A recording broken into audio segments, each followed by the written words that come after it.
Adalah seorang pedagang kulit sapi bernama Tarmizi. Usai bekerja terus berhari-hari, bapak satu anak balita itu akhirnya bisa pulang bertemu istri. Oleh karena tuntutan pekerjaannya, si pria 34 tahun memang jarang berada di rumah. Tak pernah Tarmizi sepanjang pekan bersama keluarga. Iya nih baru pulang Pak Kecik, semalaman kerja. Soalnya semalaman baru ada barang datang baru. Alhamdulillah. Ya udah saya ikut. Ya, siap. Udah Pak Kecik? Ya, siap. Ayo. Bismillahirrahmanirrahim. Namun buah kerja kerasnya bukan berarti tidak ada masalah. Demi ambisi mengembangkan usahanya, Tarmizi terpaksa mengorbankan keluarga. Hanya Pak Keciklah atau kepala desa yang menjadi sahabatnya, bertukar pikiran atau konsultasi masalah rumah tangganya.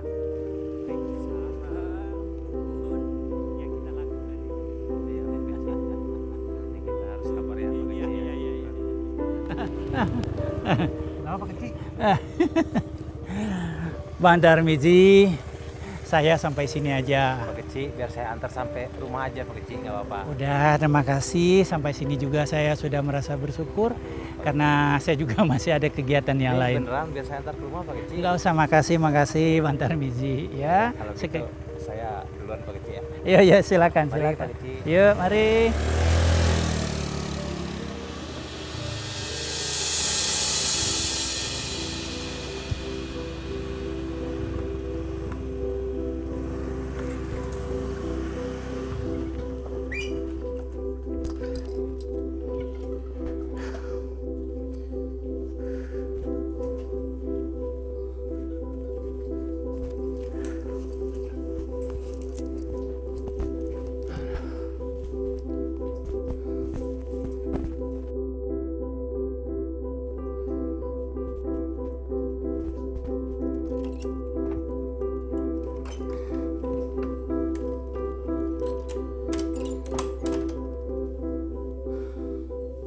Tahun 2015 merupakan masa ujian terberat bagi rumah tangga pasangan Tarmizi dan Ita yang sudah menikah 4 tahun lamanya.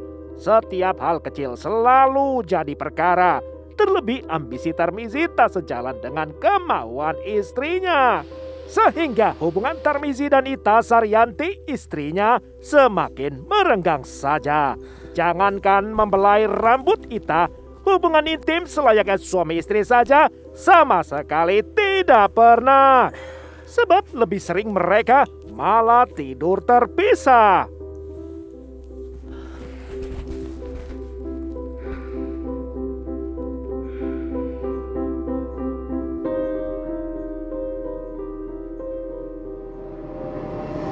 Mau dikirimkan pagi ya.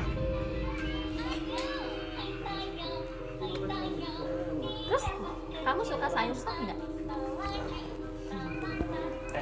Nanti kita main ya. Bila bertemu anaknya, Tarmizi melepas rindu karena jarang di rumah. Namun entah kenapa, Ita malah jengkel dibuatnya.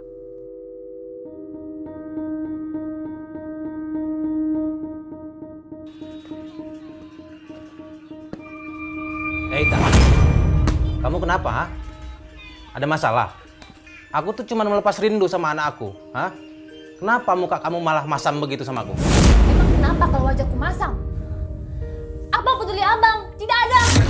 Hampir setiap hari abang tidak ada di rumah.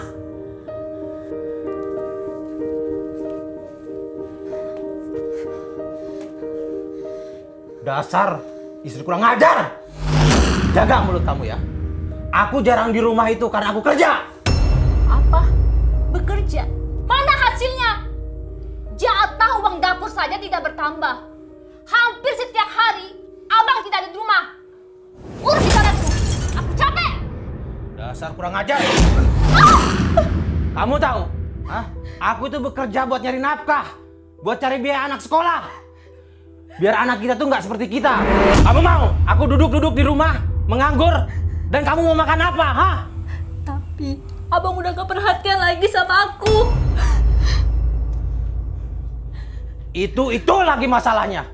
Hah? Sampai kapan kamu begini? Coba belajar untuk lebih dewasa kamu. Hah? Apa jangan-jangan abang selingkuh? Abang udah punya istri muda, iya kan bang? Apa? Istri muda kamu bilang, hah? Kamu masih kurang ajar juga ya? Hah? Ita pun diamuk Tarmizi setelah membakar emosi sang suami. Tarmizi mengamuk tak rela difitnah istri. Apalagi tuduhan Ita menyinggung harga diri. Abang bisa seenaknya. Aku juga bisa bang cari laki-laki lebih baik dari abang. Yang lebih mengerti dan menghargai aku sebagai istrinya. Kalau sudah disampaikan berulang kali, tetapi keluhan Ita tak pernah didengar oleh Tarmizi. Kebutuhan batinia Ita selaku istri tak pernah lagi Tarmizi penuhi, sehingga Ita uring-uringan saban hari. Udah lama aku pendam. Aku udah gak tahan lagi bang. Aku udah gak kuat selalu dibeginiin. Abang selalu pakai cara kekerasan. Jadi abang gak usah bicara soal masa depan. Sekarang aja abang sendiri gak peduli masalah pernikahan. Jangankan belayan. Sudah 1 tahun bang. Sudah 1 tahun kita puasa. Gak berhubungan badan. Jadi wajar saja kalau aku curiga kalau abang udah punya istri muda. Telinga Tarmizi menjadi kurang peka karena sedang dirasuk murka. Setiap perkataan Ita hanya melintas lewat telinga saja, tak satu pun yang digubrisnya. Sementara Ita bersumpah serapa segencarnya, sembari menghubungi nomor ponsel secara acak sekenanya, berharap ia bisa mendapatkan kenalan pria. Tolong saya, Pak Geci. Saya ini harus berbuat apa, Pak Geci? Saya dengan istri ini seperti orang asing sekarang di rumah, Pak Geci. Entah kenapa istri makin sini makin aneh, Pak Geci. Saya tahu maksudnya Pak Tarmizi. Saya pernah mengalaminya. Tetapi kita ini selaku kepala rumah tangga, kita harus berkepala dingin menghadapinya. Iya, saya tahu, Pak Geci. Tapi saya nggak terima, Pak Geci, karena saya dituduh selingkuh. Saya itu bekerja, Pak Geci, ya, dan uangnya itu untuk dia juga. Lalu saya salah apa, Pak Geci? Soal rumah tangga itu bukan benar atau salah, tetapi soal pengorbanan saja, Bang Tarmizi.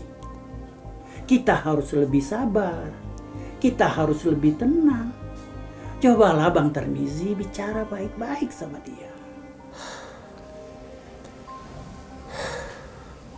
Itu dia, Pak Geci. Saya susah luangin waktu untuk keluarga. Karena saya harus bekerja, Pak Geci. Kalau saya tidak bekerja, bagaimana nasib anak buah saya, Pak Geci? Tenangkan hati Bang Tarmizi. Kalau ada kemauan, pasti ada jalan. Tetapi dalam hal ini, Bang Tarmizi yang harus memulai dulu. Dan sisanya nanti baru yang lain. Oh gitu, Pak Geci. Tapi apa saya kuat, Pak Geci? Wallahualam lah, Pak Geci. Bang Tarmizi, yakinlah dengan kemampuan Bang Tarmizi sendiri. Pasti masalah ini akan bisa diatasi. Perkataan hikmat yang diucapkan kepala desa sesungguhnya besar artinya.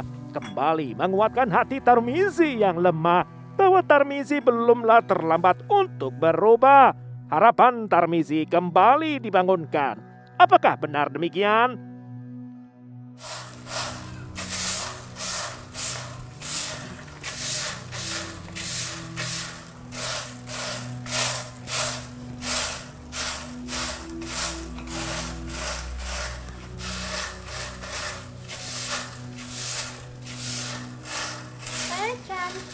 Iya, Cek.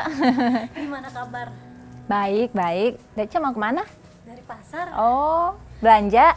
Iya. Hari ini masak apa? Aku belum tahu, belum ke pasar. Oh, kirain udah ke pasar. Rame tadi. Lumayan rambutan. Beli apa? Ita Suryati kembali menjalani rutinitasnya manakala Tarmizi sudah meninggalkan rumah untuk bekerja. Seperti galipnya, Ita bergaul karib dengan Ada lagi tetangga. tidur ya? Sampai akhirnya terjadi suatu peristiwa yang Biasa tak di diduga. sana capek. Bentar, aku jawab telepon dulu. Enggak ada. Aku pulang dulu ya. Ya. Halo? Halo, ini siapa ya? Loh, Enggak, kok aneh? kemarin nomor ini telepon Kamu yang nelpon, kamu yang nanya saya siapa? Bapak mau bicara dengan siapa ya? Enggak, kemarin nomor ini telepon aku. Ya kalau begitu, gimana kalau kita kenalan aja? Nama aku Hero. Biasanya dipanggil Putra sih sama teman-teman. Kalau boleh tahu nama kamu siapa ya? Suara kamu enak juga ya. Aduh, kenapa jadi begini? Pasti gara-gara kemarin aku telepon secara acak.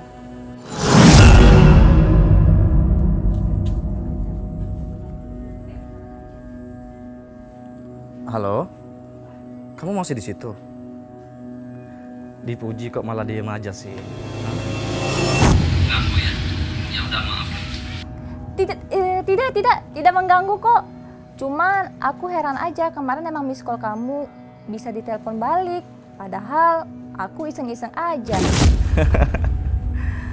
Ya nggak apa-apa sih. Nama aku Putra. Nama kamu siapa? Aku Ita. Abang dari Aceh juga? Enggak, aku di Medan. Cuman aku berasal dari Tanah Jawa, Simalungun. Oh, Simalungun daerah mana? Simalungun daerah Tapanuli Selatan tahu? Nggak tahu bang. Main-main lah kesini biar tahu. Ajakin dong. Ya nanti sih kalau aku ke Aceh nanti aku ajak kamu main ke Simalungun ya. Iya. Sejak hari itulah, tak disangka jalan Ita berkenalan dengan pria semakin terbuka. Awalnya berkenalan, lanjut berteman, saling bertukar pikiran, dan berbagi perasaan. Hingga akhirnya mereka berpacaran. Layaknya belahan jiwa, Ita berkeluh kesah pada Putra soal masalah rumah tangga serta keinginannya. Sosok Putra ternyata sesuai harapan Ita. Putra, pria idaman yang memberi perhatian, juga mengerti dirinya. Bang, aku mau minta uang belanja hari ini. Kamu kenapa sih? Hah? Duit terus di otak kamu. Coba kamu sesekali cari duit sendiri. Biar kamu tahu susahnya cari duit. Mencari nafkah itu tugasnya kepala keluarga. Untuk uang dapur saja, aku kayak mengemis-ngemis. Sabar! Hah? Bisa nggak kamu sabar? Hubungan antara Tarmizi dan Ita bertambah parahnya. Ambil! Biar kamu puas Seperti kalian. air dan minyak, ikatan cinta mereka terkoyak-koyak. Tersebab hati istri Tarmizi telah dibajak. Padahal Putra hanyalah pemuda pengangguran. Darinya sejatinya tak ada yang menjanjikan. Kendati demikian, sosoknya buat Ita sangatlah pengertian. Iya, Dek, Selama ada ini apa? berbincang via Kenapa? telepon, Emosi Ita aku, Bang. merasa Aku udah sangat nggak tahan nyaman. lagi. Iya kamu kenapa? Ceritalah sama aku. Ayolah bang, Kamu dipukul lagi sama Tarmizi ya?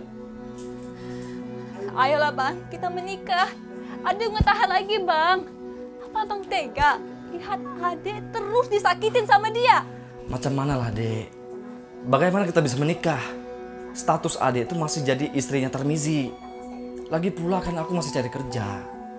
Abang datanglah ke sini, Bang. Abang mau cari kerja kan di Aceh? Sementara ada cari kosan untuk Abang. Atau Abang menginap saja di sini. Tarmizi kan jarang di rumah. Iya dek. Nanti abang datang ya. Ayolah Bang, Abang datang sekarang ya Bang. Datang ya Bang. Aduh, capek kali lah dek ini. Mau berapa lagi kali abang bilang? Nanti abang datang. Abang datang segera ya Bang. Aku tunggu. Iya.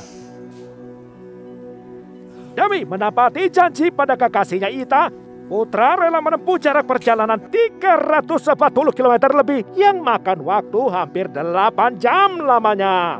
Medio November 2016, akhirnya perjumpaan mereka diretas. Putra berkencan dengan Ita di sebuah kafe di desa Gede Kereng, Kekeh, Kecamatan Dewantara, Kabupaten Aceh Utara. Kencan pertama begitu berkesan bagi Ita, sebab ternyata sosok Putra lebih dari yang dibayangkannya. Ita merasa begitu nyaman dan bahagia di sepanjang waktu bersama Putra.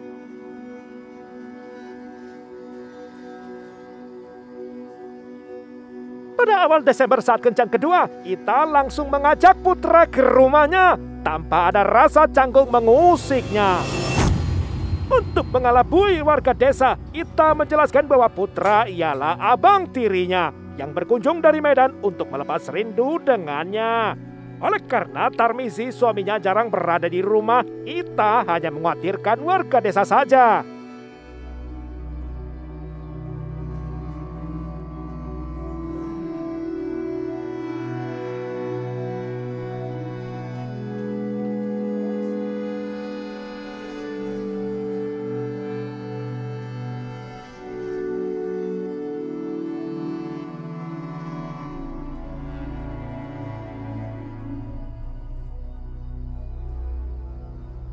Tinggal berdua di rumah, anak tidur terlelap di kamar sebelah. Pikiran mereka pun mulai tergoda oleh rayuan-rayuan dosa di telinga untuk melanggar batas norma.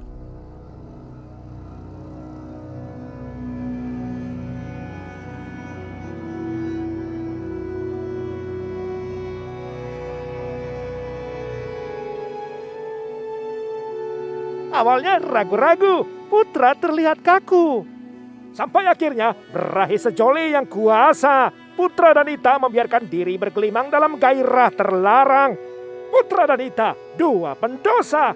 Inikah akhir dari rumah tangga Ita?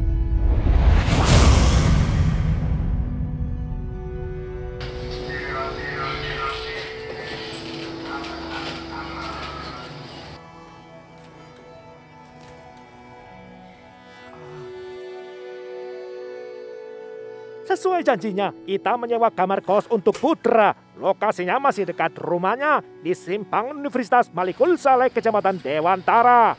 Sebab awalnya alasan Putra datang dari Medan ke Aceh urusan mencari kerja. Selain ada maksud tersembunyi Ita untuk memuaskan kebutuhan batinnya. Terhitung sudah 2 malam Putra menginap di rumah Ita. Berturut-turut pula pesta pora mengumbar hawa nafsu mereka.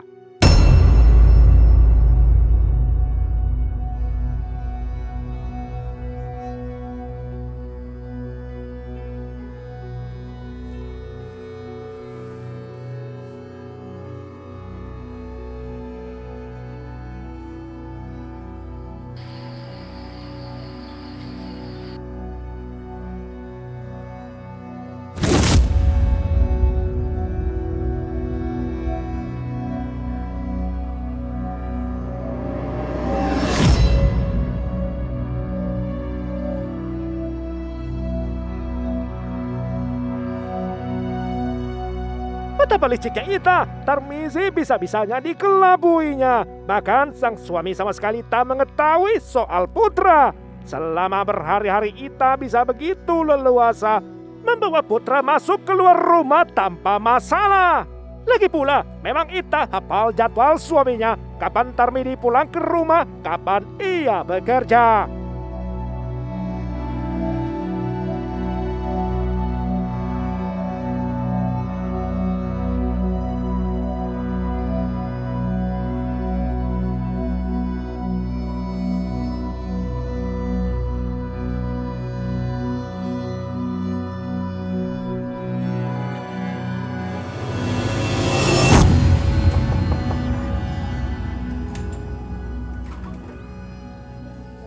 Dua jam berlalu, tiba-tiba Tarmizi pulang dengan penampakan lusuh.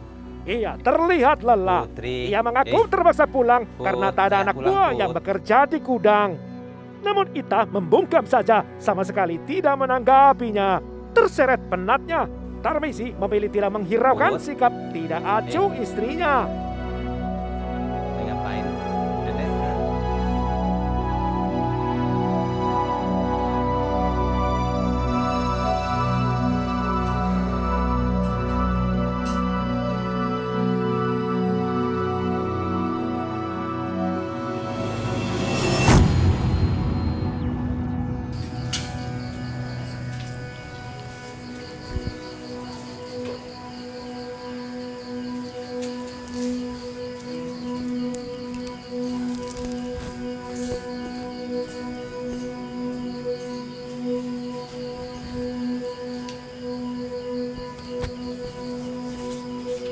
Terbacalah pola. Bila Tarmizi bekerja, Ita menyusupkan Putra ke dalam rumah. Asik berselingkuh sebebasnya, seolah-olah sepasang suami istri saja. Halo Bang Putra, Abang lagi di mana? Tarmizi udah pergi kerja. Baguslah, Dek. Lalu apa rencanamu, Dek? Ya biasalah Bang, Abang datang ya malam ini, tapi lewat pintu belakang. Iya, Dek. Nanti malam Abang datang ya. Iya Bang.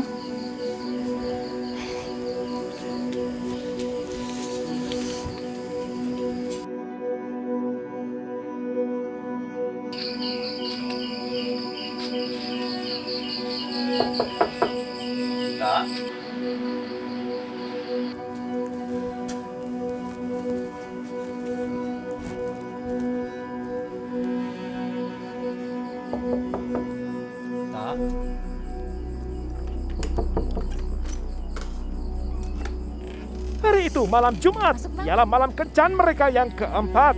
Rahasia perselingkuhan laknat sudah setahun lamanya tertutup rapat. Bejat makin berlipat, sebab nyawa Tarmizi juga bakal diembat.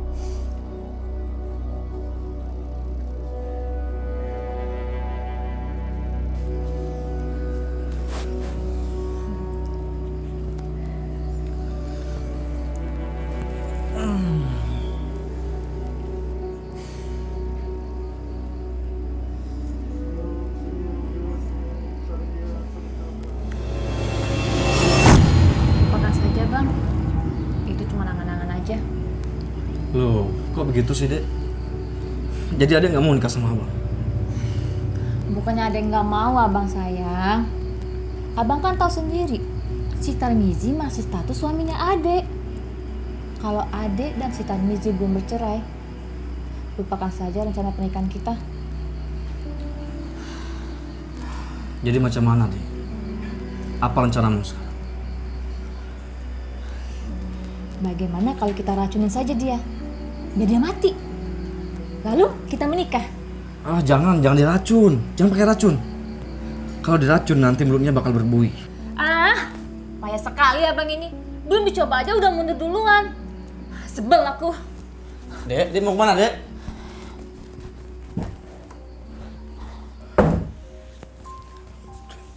Dek. Dek. Dek. Buka pintunya, Dek. Ita. Gak mau, aku sebel sama abang. Buka dulu pintunya. Sajoli berselisih untuk pertama kali. Pasalnya, Putra terkejut mendengar usulan Ita yang ngebet menghilangkan nyawa suaminya. Putra yang lebih rasional menimbang-nimbang usulan aksi kriminal dengan penjara menjadi risiko final. Sementara Ita yang emosional dinilai Putra sudah kehilangan akal.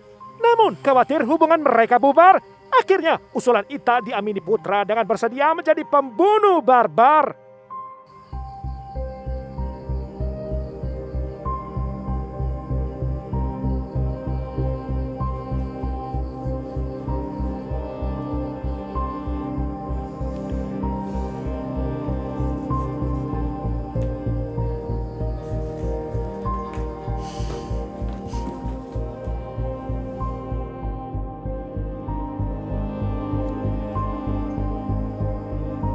Selama 3 hari, ide Ita menghabisi Tarmizi terus-menerus dierami.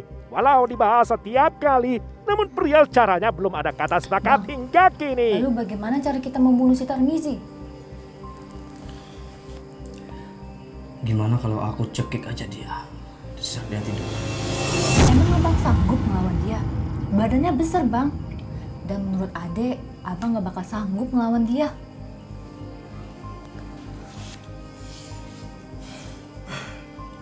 Gimana kalau aku pukul saja kepalanya di saat dia sedang tidur?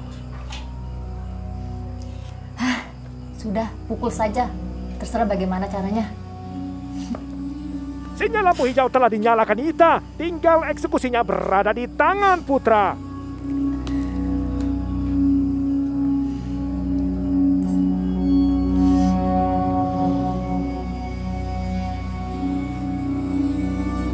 Ya udah, aku ke kamar dulu ya.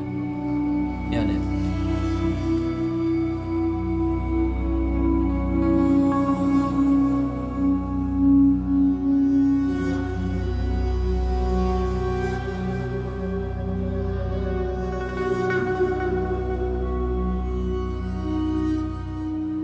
Malam harinya, ditemani Ita, Putra mencari tongkat pemukul yang bakal dijadikan senjata. Lalu mereka menemukan sebatang kayu pohon delima, penyangga pohon mangga. Batang kayu delima kemudian dipotong dan diraut sedemikian rupa agar Putra gampang menggenggamnya.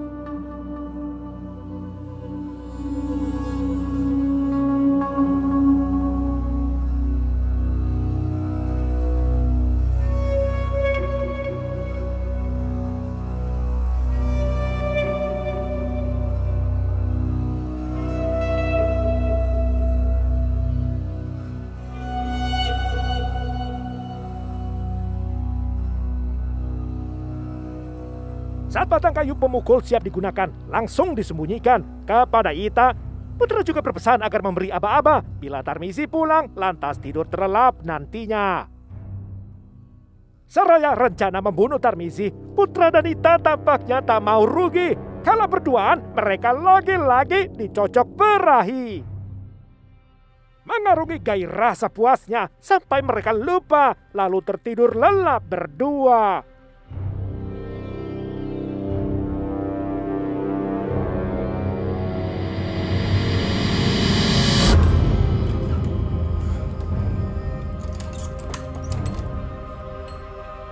Hingga fajar mereka, tiba-tiba Tarmizi suami Ita mendadak muncul di rumah. Dalam kondisi badan masih lelah, Tarmizi terkejut melihat Ita berada dalam pelukan pria yang tak dikenalnya. Sontak Tarmizi murka. Bangun! Bangun! Cepat! Lepasin dia, Bang! Ikut aku! Bang, Kurang ajar kamu, ha? Apa kamu udah gak waras, ha? Bang, lepasin dia, Bang. Dia nggak salah, Bang. ampun. Lepasin dia. Kerja, kamu malah berzina di sini. Nah, di mana moral kamu? Bang, tolong lepasin dia. Siapa kamu, ha? Ngapain kamu di sini? Aku adik darinya Ita, Bang. Dari bapak yang pertama. Omong kosong kamu, ha? Emang kamu pikir saya percaya? Hah? Udah berapa kali kamu berzina di sini? Berzina apa, Bang? Aku nggak ngapain, Bang. Omong kosong kamu. Gue nggak pernah ada, Bang. Bang, aku bisa jelasin, Bang. Bang, aku bisa jelasin, Bang. Gak usah banyak. Kenapa?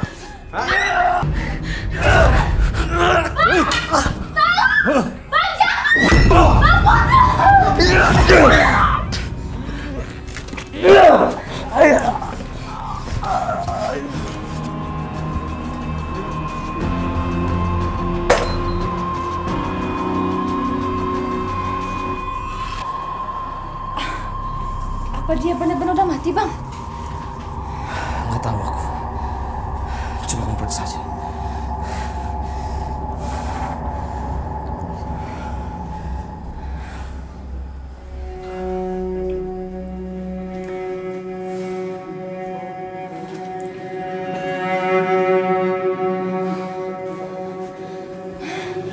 Terus gimana mau buang? Jangan, kamu tunggu sini. Walau sempat melawan, tumbang pula Tarmizi di tangan lawan. Berlepotan darah, Putra lekas berganti pakaian, bergegas untuk meninggalkan lokasi pembunuhan.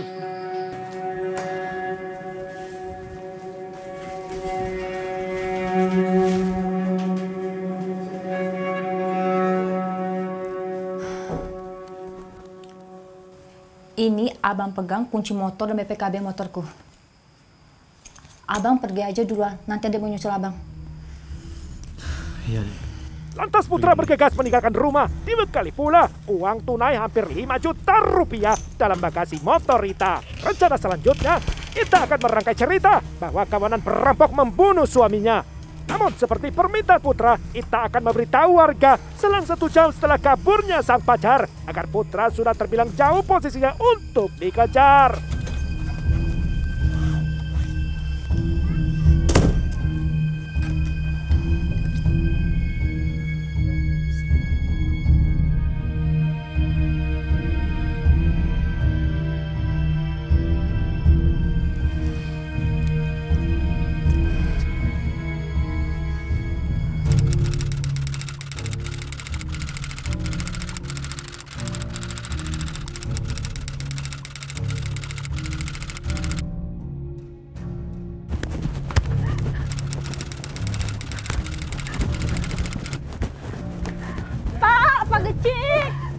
Pak Gecik, Pak, tolong buka pintunya, Pak. Gecik, Astagfirullahaladzim. ayo Pak, buka pintunya, Pak. Pak Gecik. Astaga, bikin kaget saja. Ada apa? Itu, Pak, rumahnya Ita kena rampok. Tarmizi mati, Pak. Mati dibunuh. Apa? Ayo, kita lihat ke sana.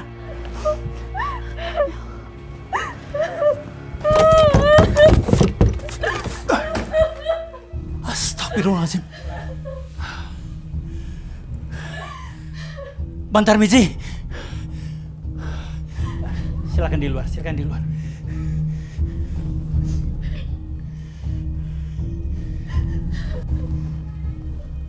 Halo. Polres Laksamawe. Maka gemparlah warga desa. Tarmizi terbujur kaku tak bernyawa. Polisi didatangkan ke lokasi peristiwa, lantas memeriksa, lalu menahan Ita. Terima kasih, Pak.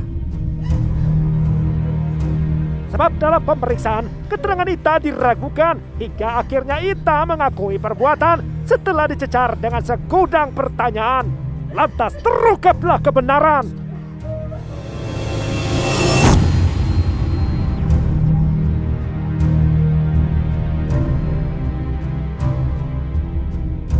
Hasil pengembangan pemeriksaan terhadap pelaku bahwa pembunuhan tersebut memang sudah direncanakan antara istri korban dengan pelaku, di mana istri korban dengan pelaku itu menjalin hubungan perselingkuhan dan mereka sudah merencanakan beberapa hari sebelumnya, sehingga seperti alat yang digunakan adalah salah satunya adalah kayu, pisau, ini semua disiapkan.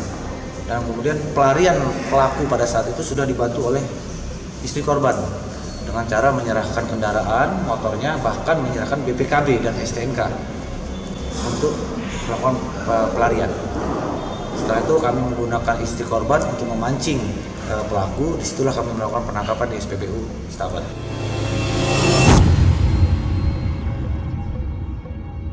Polisi menangkap Putra kemudian dengan taktik Ita dijadikan sebagai umpan jebakan. Kedua tersangka di pengadilan lantas didudukan sebagai terdakwa. Pasal yang didakwakan jaksa adalah pembunuhan berencana secara bersama-sama. Pada 13 Juli 2017, Majelis Hakim Pengadilan Negeri Lok Sukon mengetukkan palu putusan. Amarnya menyatakan kedua terdakwa terbukti bersalah serta menjatuhkan pidana penjara seumur hidup lamanya. Tarmizi si pedagang kulit sapi, cerita tumbal cinta gelap sang istri.